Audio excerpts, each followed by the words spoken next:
You're listening to an Anazao Ministries podcast.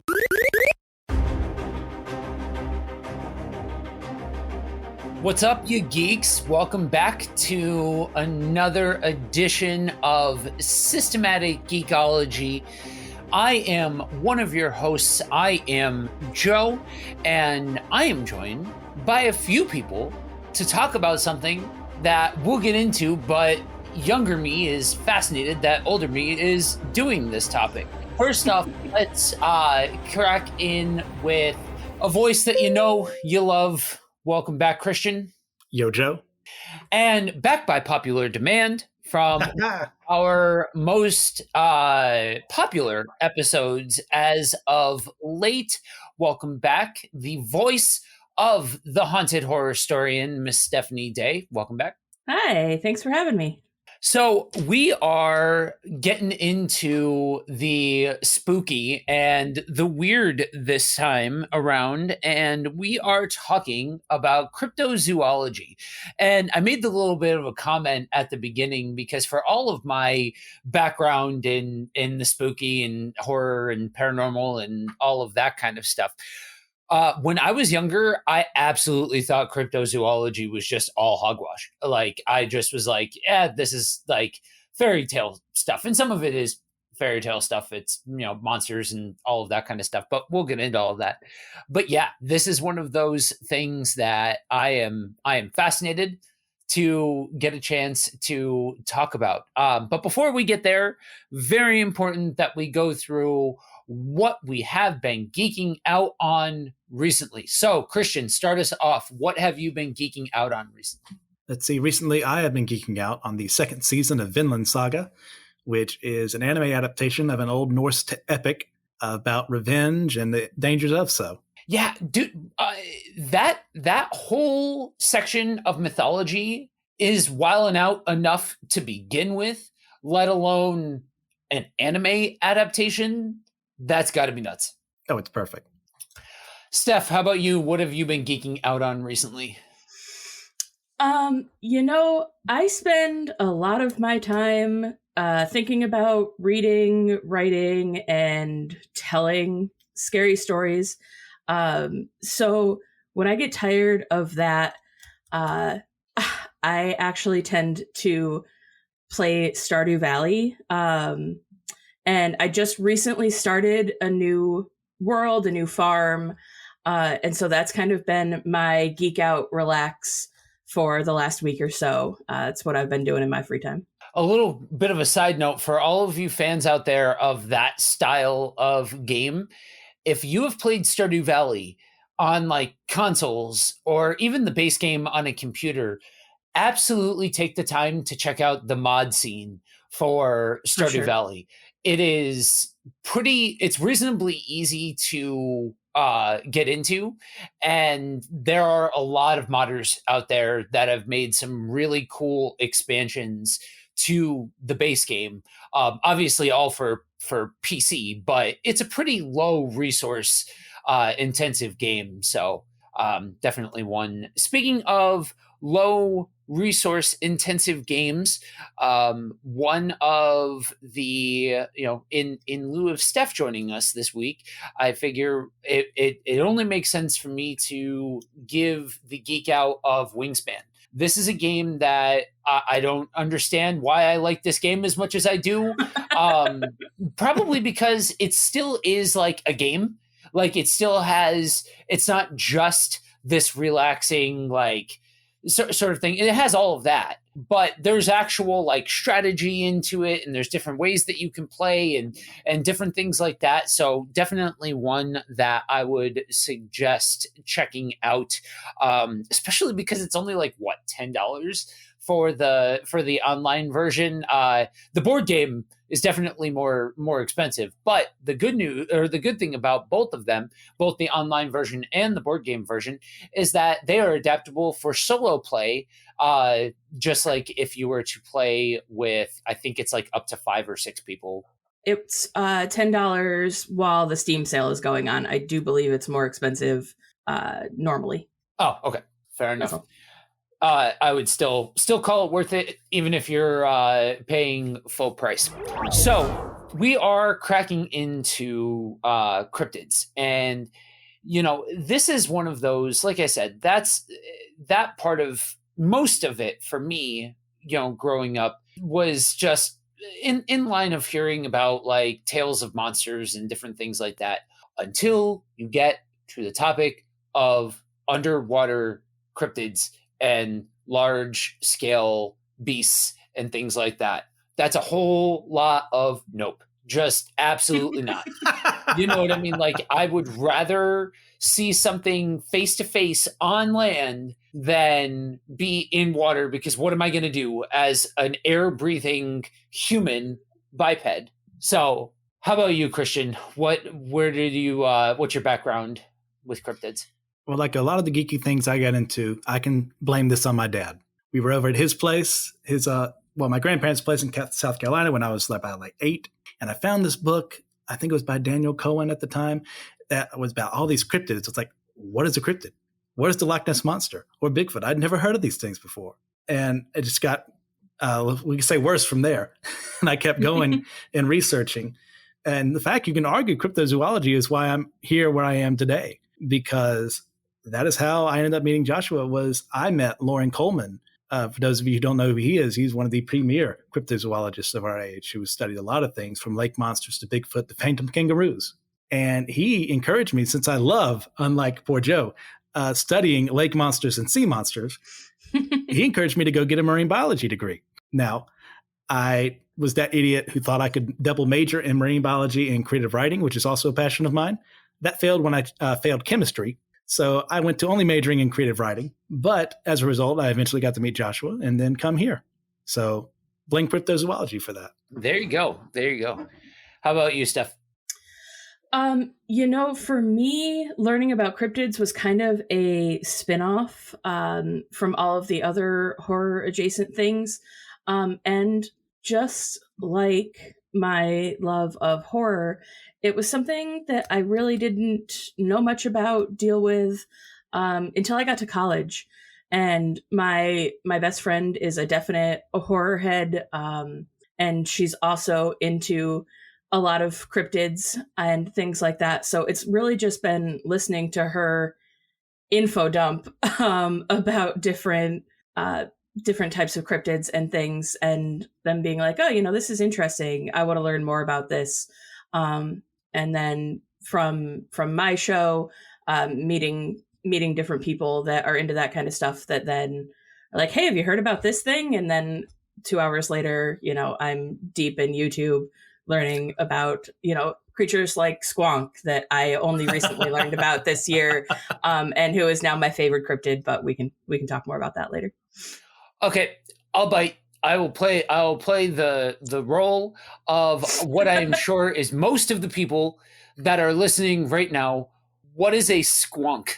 All right, so a squonk is a cryptid that lives in the forest in the Pacific Northeast, typically, that is thought to be so ugly, and it's got ill-fitting skin, so it's very sad, and it cries 24/7, and if seen, it can actually cry so much that it dissolves itself. It's a very poor creature.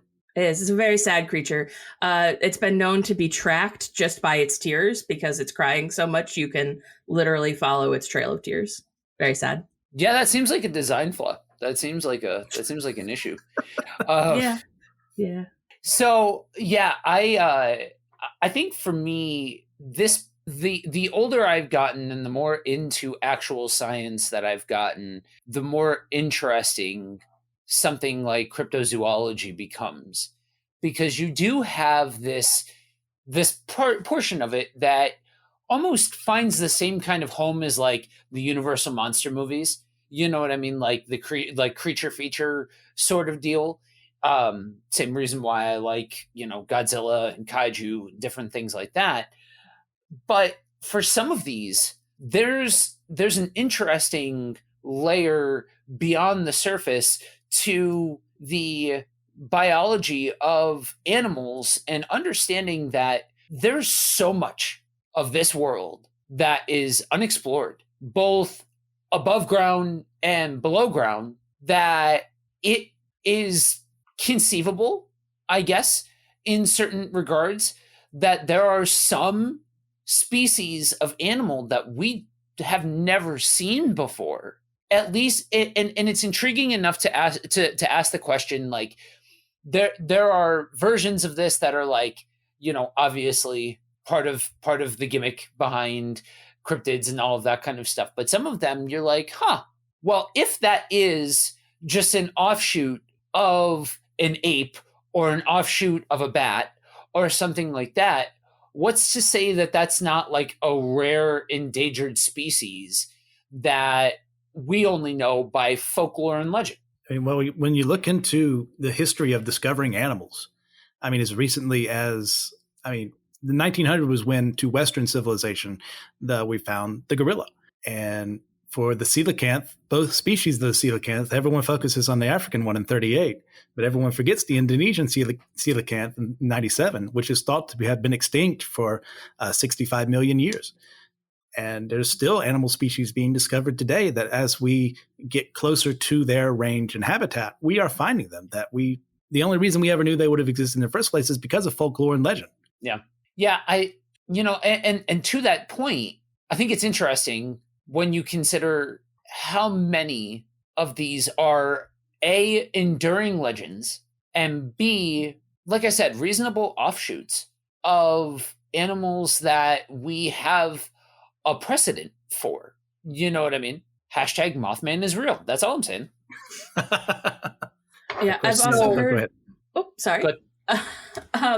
One of the other things I've been reading about and hearing about a lot lately is in terms of Bigfoot and some of those types of cryptids that they're actually just a type of bear, because there's a lot of very similar distinctions in, like, what has been called Yeti fur has a lot of genetic similarities to like large brown bears and things like that. Fascinating. Yeah.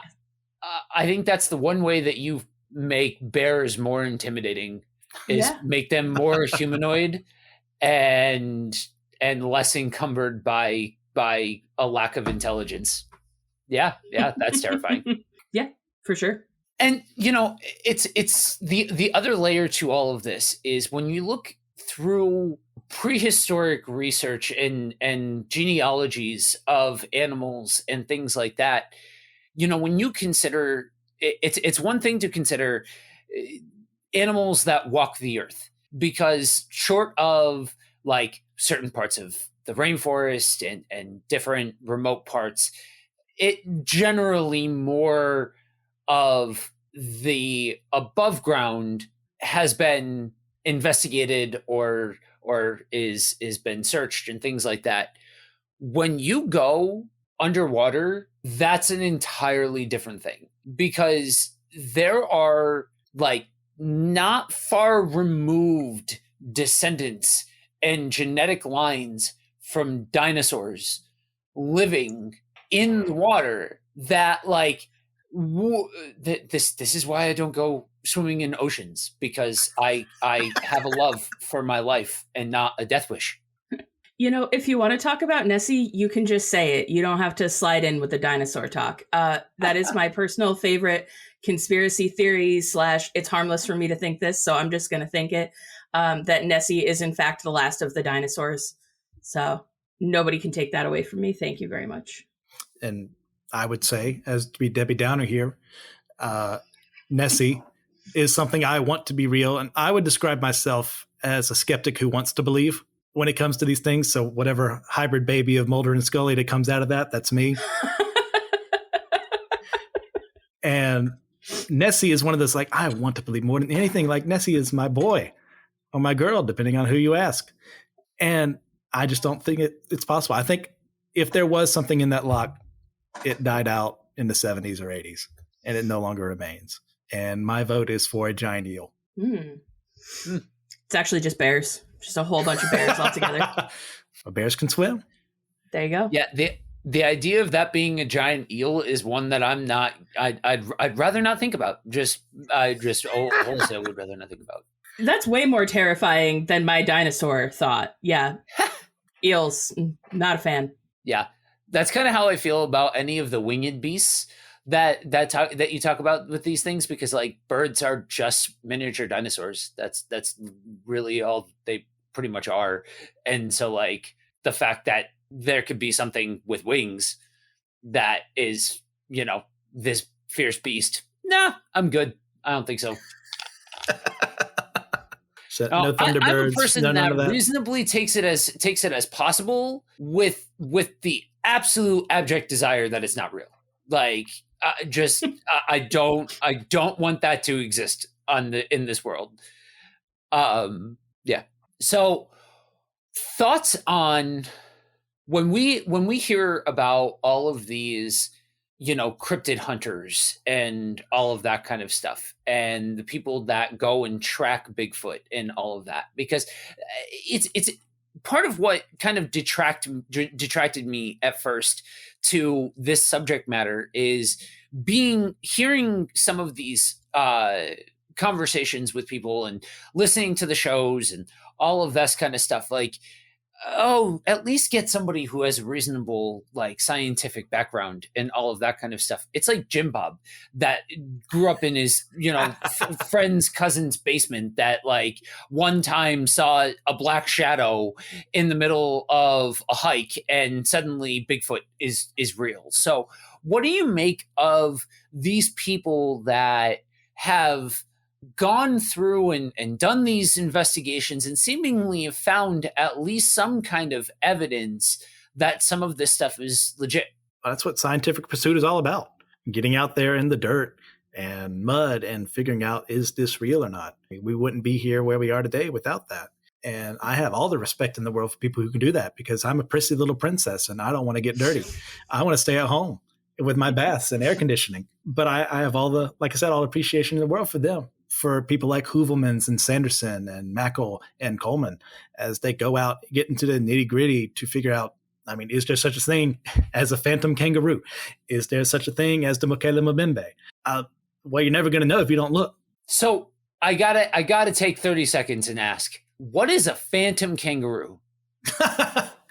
Well, there's a phantom subsection of cryptozoology, which is like animals that should not be in an area are suddenly in an area. Like, for example, in the 60s and 70s and 80s in America, there were what were called phantom kangaroo sightings, and that they would appear in some Midwest town or Pacific Northwest or what have you.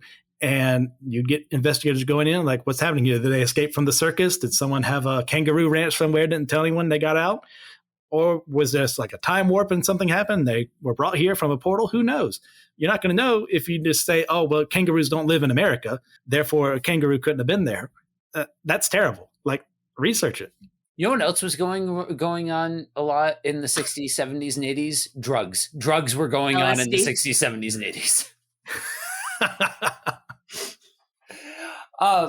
Yeah, that's my new headcanon.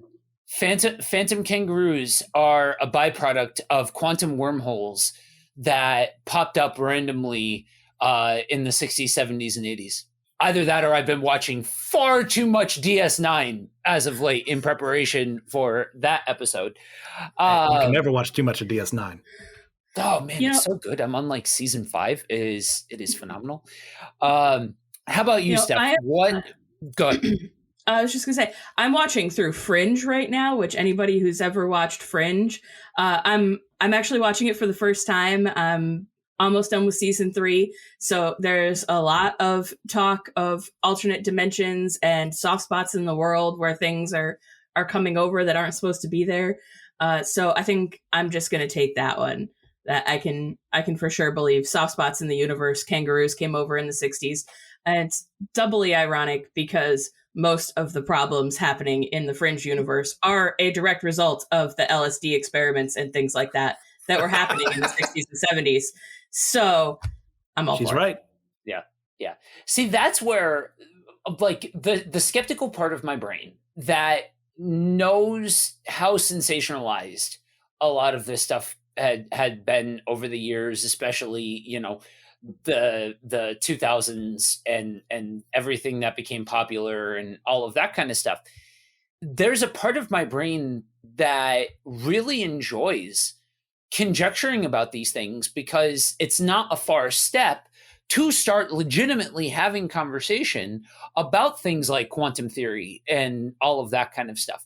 I'll never forget, Steph asked me one time, just a random like question about like quantum theory, like years ago. I'm just like, just start rattling it off, because like I'm that nerd that will just I enjoy thinking about those kinds of things and studying those kinds of things and all of that, because I do think that there is a very linear model that in present day America that we have for thinking of space-time, thinking of reality, and all of that kind of stuff, that even for Christians to think about is like space-time is way different than just this linear course of events. Like, that's proven stuff before you even get into all of the timey-wimey aspects. It's the wrong show.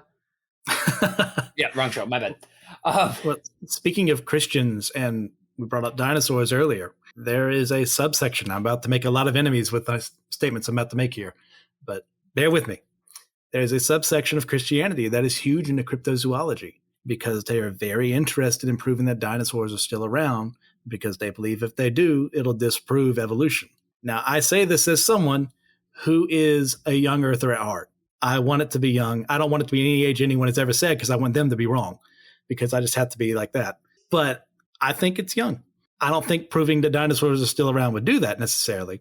And I am still open to evolution being a thing. But we need, like, how do we deal with something like that if we meet someone who I've even met people who said that you hear the old argument of dinosaur bones are just put there because God wanted to test us. And I've had people who say that they're just dragons. And I've broken both of them. So I guess I'll be hosting alone. I mean, the fact that there are no dragons in the world is a travesty. So yes. Yeah. I mean, you look at some types of lizards, and essentially it's just a dragon without the fire breath, which is exponentially, lamer than a reptile with fire breath. But like, that's another thing flying around that we don't need. Yeah. So as somebody who is very scientifically minded, I do believe in the scientific method. I do. And I take that even into my Christian life, like everything. Like, one of the things that brought me into the apologetics world is this idea that the Bible makes a lot of really stiff claims. So let's go ahead and start making some of this stuff palatable by proving what we can prove. And that's why I'm one of those weirdos that finds a lot of comfort in reading through the book of Exodus, because you look at, historically speaking, so much of Exodus is verifiable and all of that kind of stuff. And so, but I do believe that science is what it is. Could I hear an argument that, God created man with a certain level of maturation? Sure. And so he could have done that with the earth. Sure. And that would have resulted in some of the same geological and some of the things that we have. Sure. But I think if it walks like a chicken and it talks like a chicken, it is most likely a chicken. And the evidence is not even kind of in the same in the camp of young earth. And so Christian took the heat for half of the crowd. I took the heat for the other half of the crowd. Don't worry about it. So no one wins. Yeah, no one wins. But it is interesting. I have heard the dinosaur bit, that there are people that try to prove dinosaurs are legit because they want to disprove evolution. And to them, I say, ma'am and sir, you do not understand evolution. Go back to biology class and learn what evolution is, and what it's not, more specifically, because Yes. there's different types of evolution, and a lot of that just kind of gets all chucked into the same bin as all being just evolution. That's not true. But I do think that being open to the scientific method is beneficial for anybody. It's beneficial for Christians, non-Christians, whatever, because yeah, it's fun. Like I'm sitting here, spoilers for the end of the show where we give recommendations. I'm sitting here looking at the stack of board games that we have that are in my office, and one of them is Horrified, and it's all about cryptids and all of that kind of stuff. And so that, you know, there is that part of it where it's fun to believe, it's fun, all of that kind of stuff. But there is the part of it that at least be willing to ask the questions. You know what I mean? Even for somebody like me, that I look at carbon dating, and I look at fossils, and I look at all of this stuff, and I'm like, man, you've got to jump through. You've got to reconcile a lot of things in order for young Earth creationism to be legit. Like the burden of evidence is very, very high over there, but like a different part of my life, and I wouldn't have even been willing to entertain the table talk. You know what I mean? Like, no, you're a fool, get out of here, sort of thing. But like, no, you mature and you grow and you learn that there's no harm in at least let's explore some of these things. Like, what could possibly be a thing? Could Chupacabra be a thing, or is the enduring myth been that pervasive that people are still telling the tale all of these years later, since the first recorded stories of some of these, you know, legends, stories, myths, whatever you want to call them, were told? And now I broke the co-host for this. No, I completely agree. I mean, the Christianity as a whole could really benefit from using the scientific method in our daily lives. I mean, when it comes to anything, do I assume that, you know, just because a cloud has covered the sun, that a demon was responsible for that? Probably not. Do I, you know, if I see a giant 9-foot hominid looking right back at me, do I go, is someone playing a prank on me, or is this a creature? I can ask those questions. You know why? Because instead of accepting reality, that there is something there in front of me, I had to then question, what is that thing? Is someone pranking me? Are there cameras around me? Or is it charging right at me with a club in its hand? Who knows? You got to be ready for that situation. If you're not training your mind to be able to think reflexively, to not be able to train your mind to think, okay, let's look at a scenario, we're going to be lost. And that is not healthy. So that's the one. So if you had to take, you know, a cryptid and take it up to the next level, give it a club, and there's a cryptid with a club in its hand chasing after you. Yeah, I think I'm trying to think, and I think the first time, I think the very first time that I ever heard of anything cryptid related was Bigfoot. But I think that beyond that, it's the movie The Mothman Prophecies, and that kind of started the whole thing. That, and there was a movie that came out that was essentially about Loch Ness, except for like legally not Loch Ness. That was about a submarine team that found this giant sea life creature, and it was Nessie. And I remember there was a shot from aerial view, and there's just this giant shadow inside the water to show the scale and all that kind of stuff. And I'm like, no, absolutely not. Joe hasn't touched a body of water more than 3 feet deep ever since. Yeah, I remember the first time I was out on the ocean when I lived in Minnesota, and like they were like, yeah, jump off and swim. I'm like, no, absolutely not. I'm good. If I can't see the bottom, I'm all right on that. But yeah, no, it's a shame that it's like anything, right? You have something that has a basis in truth, and then you have some wackadoo that comes along and spoils the party for everybody by putting out some kind of proof, quote unquote, and all of that. And that's why I think, you know, to go back to Bigfoot, like, you know, the Yeti, which technically, depending on who you ask, are technically two different things. But that subsect, I think, if you're talking in terms of ones that stand the most, I guess, reasonable chance of being a thing, it would probably be there just, because there's a lot of wildlife that it could conceivably be, short of also, chupacabra, chihuahuas. That's just like an oversized chihuahua. That's all. But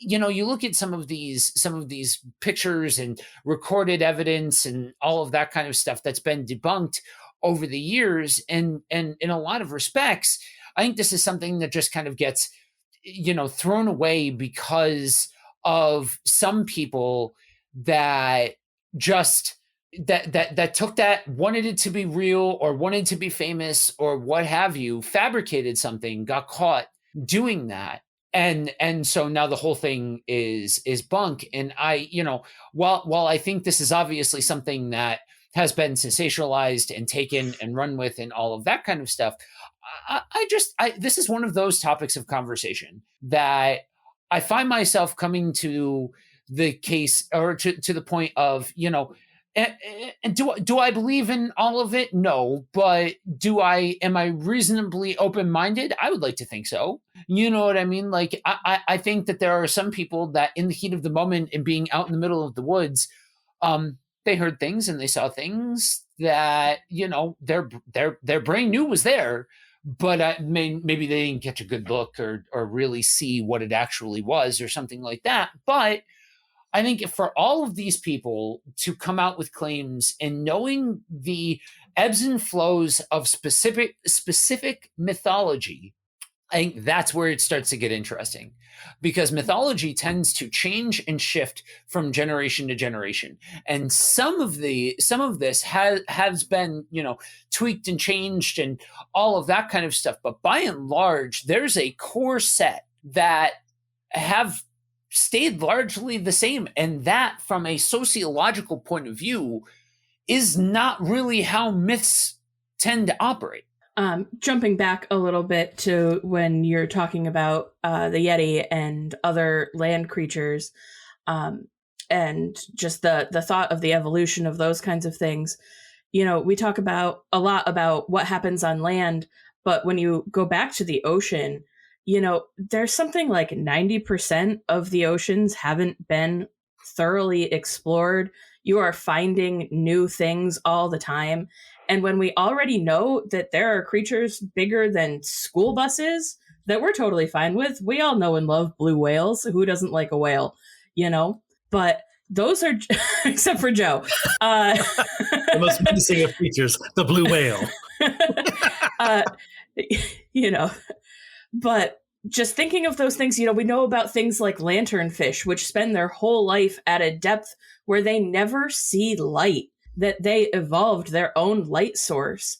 And, creatures that eat blue whales once they die that are miles and miles down below where sunlight ever hits, that, who knows what has evolved down there over millennia and things like that. So there's so much that we just don't understand and haven't explored.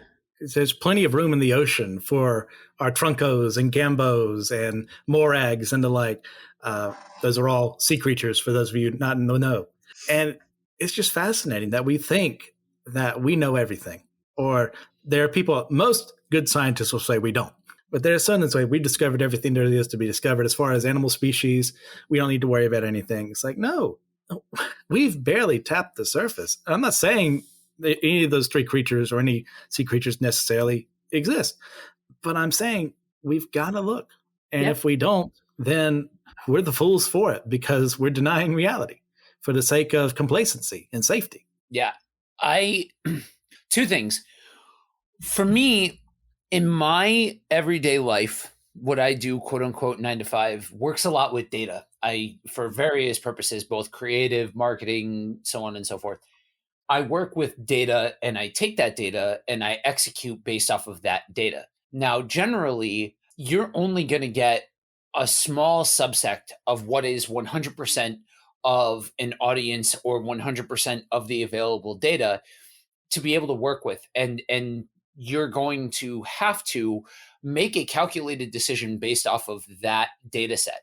and you realize how much you can move based off of a fragment of the data, and you realize as a scientist, you don't know much about much in the grand scheme of things. I mean, when you widen out the angle and you really look at the whole sum total of all available data on land, especially in the sea, there's definite shortcomings in what we know. That's part of why whether you're talking about cryptids or you're talking about aliens or you're talking about any of that kind of stuff, there has to be a reasonable measure of allowance for understanding that you don't have 100% of the available data in front of you, and I couple that with the actual physical presence of being on a full size, I don't remember the type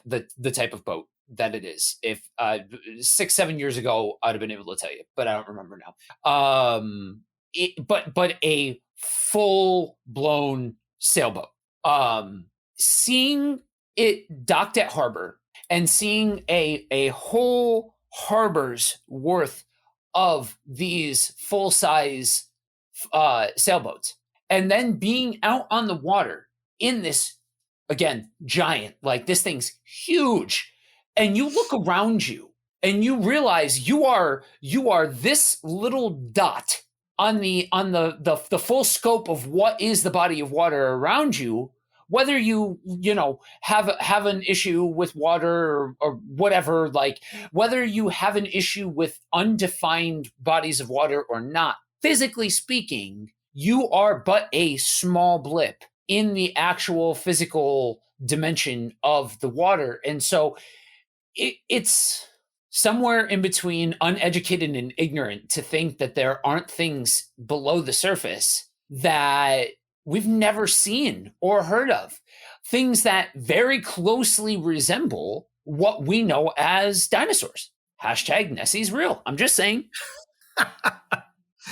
Before I start, what I was going to say, I need to make a correction. Morag is not a sea creature. It is, in fact, a Loch Morar. Had to look that up to correct myself. Second, once again, I completely agree. It's if we think we understand everything, we are lost. And the moment that comes out of our mouth, we show the fool that we are because we are talking about that which we do not understand. Once again, I'm not saying that just because we haven't explored every inch of the ocean that something like a giant crocodile sea serpent is out there. Like, as reported in 1915 from a U-boat attack. I'm not saying that's real, but if I don't look, how am I going to know? If I don't explore, how am I going to know? And as far as aliens are concerned, that's on a different episode that I believe is releasing fairly soon. Yes. Wasn't able to be a part of that one, but really looking forward to the discussion on that. Mm-hmm. But let's keep things terrestrial for now. I mean, if, say, Nessie was discovered tomorrow, Nessie was real, how would that change us? Other than making real a whole horrifying subsect of reality, I think there needs to be room to celebrate the world that we live in, and I'm not one of the people like I used to be a young dumb kid and used to do dumb stuff and all of that kind of stuff, and I don't do those things anymore. But I'm also not going out and going to Greenpeace rallies and all of that kind of stuff. Like, I'm not to that point, but I have a reasonable appreciation for the fact that we are on a spinning rock in the middle of space that rotates exactly how it needs to sustain life. And the fact that there's a lot of exploration and curiosity that goes into that. And I think that's healthy. So, like, other than the fact that I'd never go in the ocean again on a boat or whatever, if that was actually found to be real, I think that the idea is there that, every group, Christians, they've got their wackadoos. People who like aliens, they've got their wackadoos.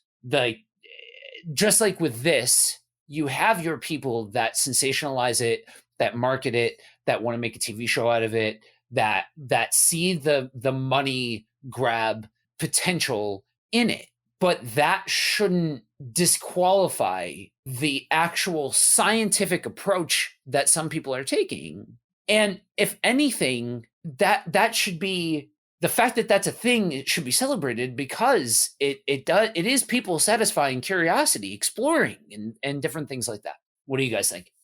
I mean, I'd be on the next plane to Scotland. I'd be excited. I mean, I'd have to eat crow because I said it didn't. No, it no longer existed.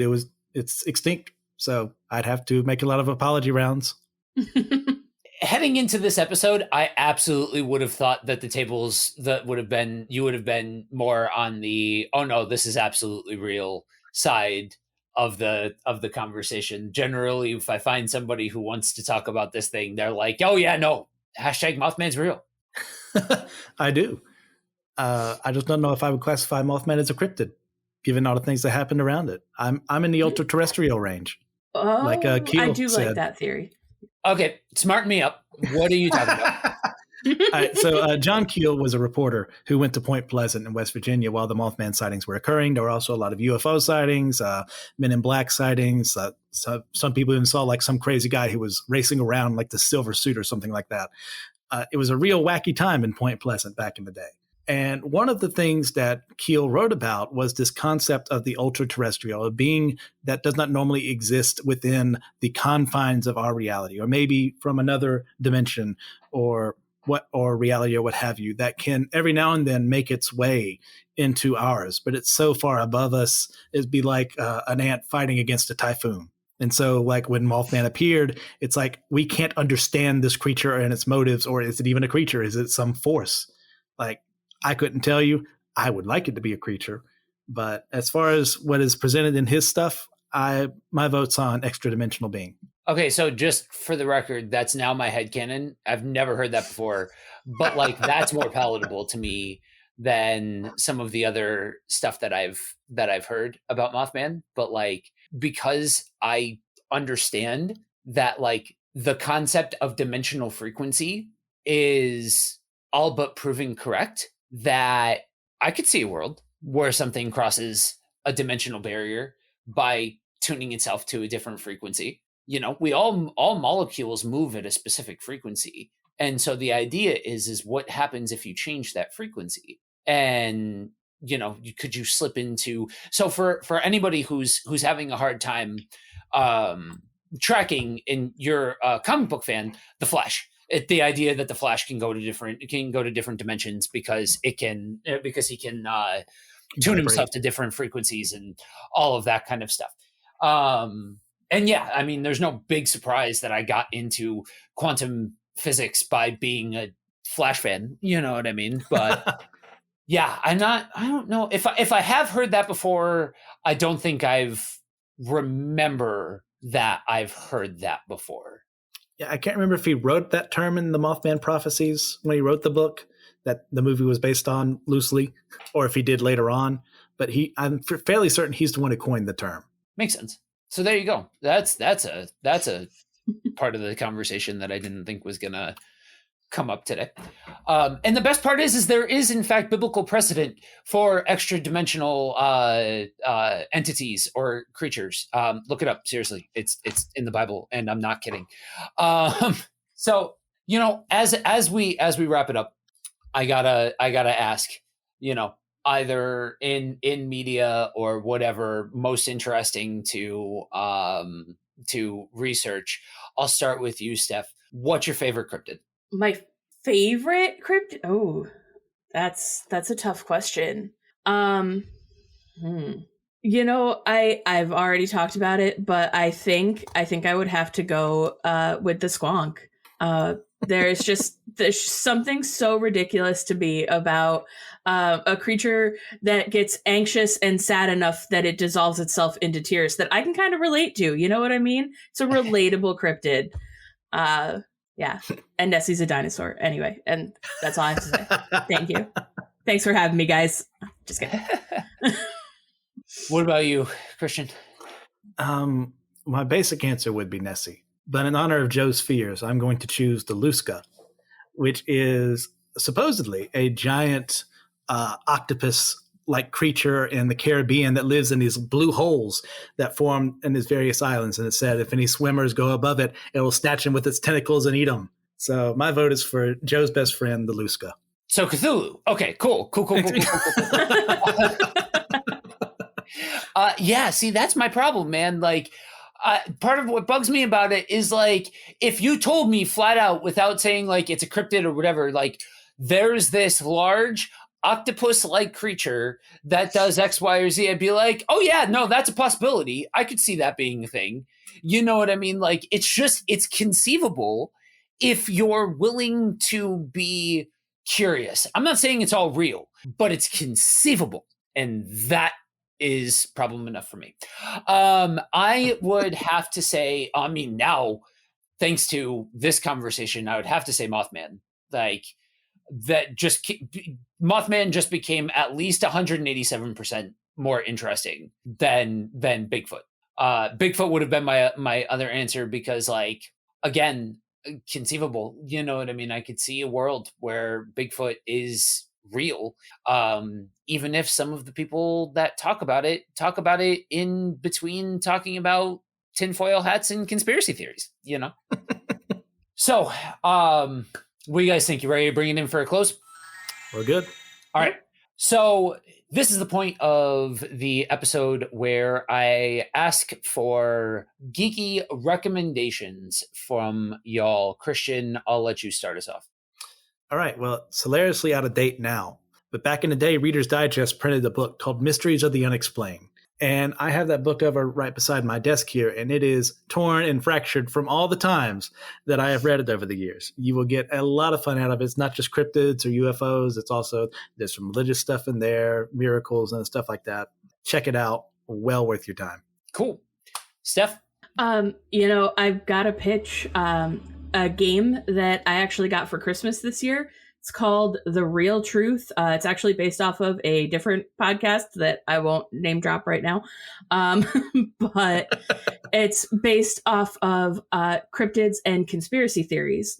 So if you want like a 101 introduction to a variety, it's not just North American. It goes, all over the world, different myths, legends, talk about everything from how birds aren't real to Bigfoot. And you get to go around the world and capture different cryptids and, learn some different conspiracy theories and things like that. And it's a good time. Yeah, I fancied myself before playing that game. I fancied myself as knowledgeable about conspiracy theories and cryptids and all of that kind of stuff. And there were definitely a few of them that I had never heard before. For me, I'll go back to Horrified. There's a couple of different additions to Horrified. There's the Universal Monster movies, but then there's ones that are there's an edition based on cryptids. And you, instead of going against, Frankenstein and the Mummy and all of that kind of stuff, there's Chupacabra and there's Sasquatch and there's, a couple of others.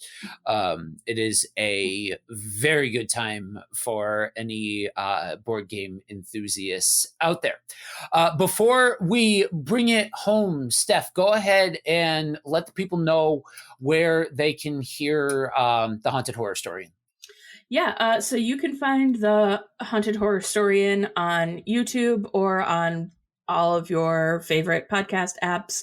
Find it on Apple, Google, bunch of the others, or directly from Anchor. And then if you want to touch base with us, Facebook is the best way to do that. You can find me at Haunted Horror Historian. There's also a group that you guys, for those of you that listen to it that are a fan of the style of group that we have at SG, it's way more themed than ours and all of that, but it's a really strong community of listeners over there as well. Definitely check it out.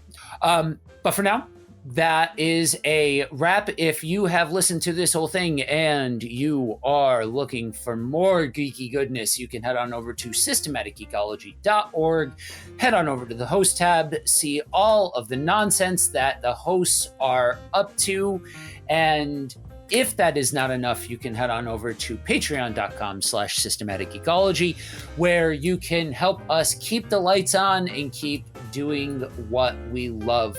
There are tons of bonuses and different perks over there as a thank you. But for now, I want you all to remember one very important thing. We're all a chosen people, a geekdom of priests.